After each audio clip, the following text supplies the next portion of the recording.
Britain is in crisis, and at the absolute epicentre of that crisis is housing. Home ownership is in collapse. The level now is back to where it was in the 1980s. And for young people in particular, it's in a state of total collapse. Amongst those under 30 in 1993, about half had their own home. These days, it's about 20%.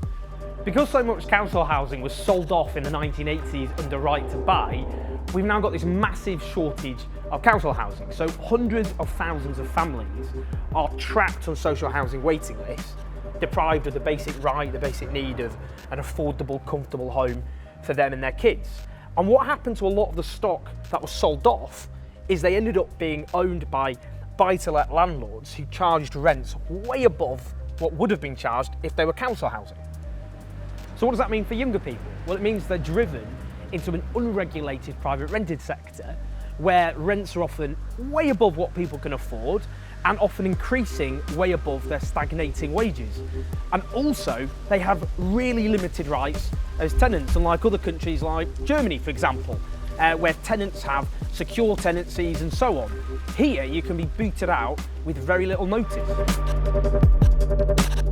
The housing crisis is bad for the taxpayer as well, because we spend about £9 billion a year subsidising private landlords. Why? Because we're not building the housing that people need.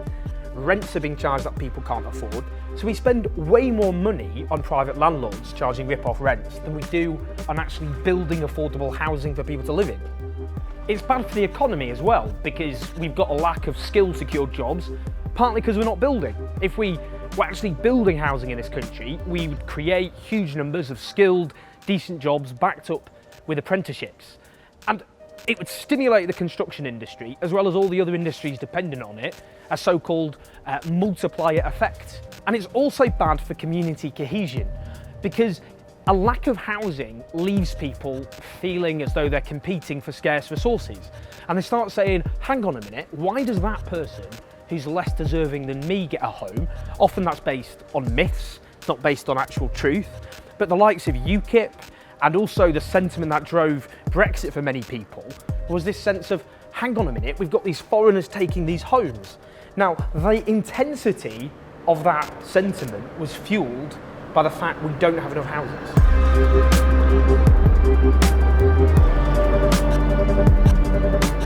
It's also bad for the potential of the next generation, and with it the potential of the country as a whole. About 1 in 4 kids in London grow up in an overcrowded home.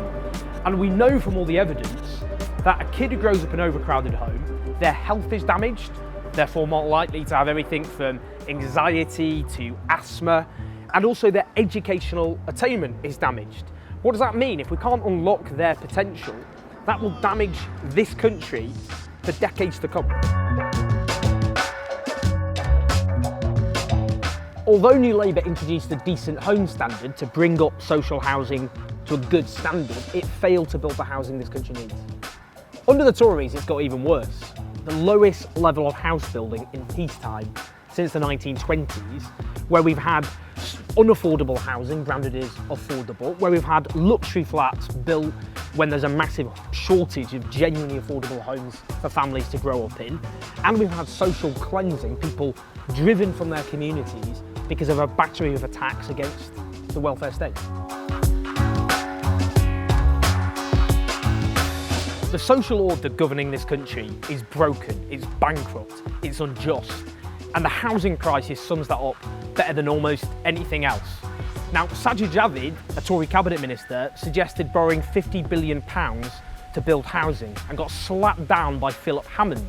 And that's because what Sajid Javid was doing was justifying the alternative, the basis of what Labour are arguing for, which is to break from this social order once and for all, the free market consensus that has caused so much damage and injustice in this country over the last generation.